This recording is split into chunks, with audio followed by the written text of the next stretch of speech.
Right. So you mentioned hazmat. Is there special training for that? Is that just a license you got to get, yourself, or how does one? Is that something a beginner can even do, or do you need like some kind of experience? Like how do you get hazmat certified?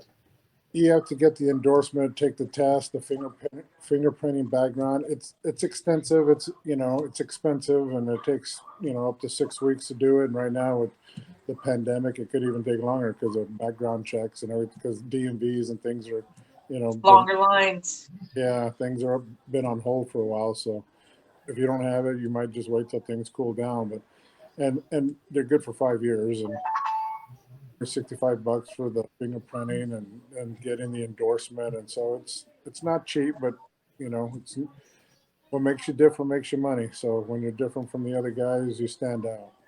How much more can you expect? So like loads, all things being equal, let's say 500 miles each. How much more could you expect to make with the hazmat?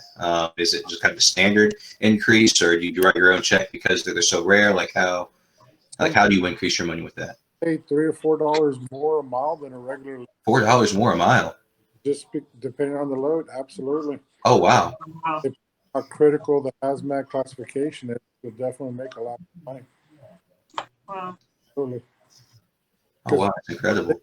They sit on the board a lot because there's a lot of guys that are in the hot shot that don't have hazmat, so they sit on the board, and you can tell when you look at the load board, it tells you how long that load's been on there. 12 minutes or 6 hours, or and at that point, what's it pay? $1,000. I want 1,800.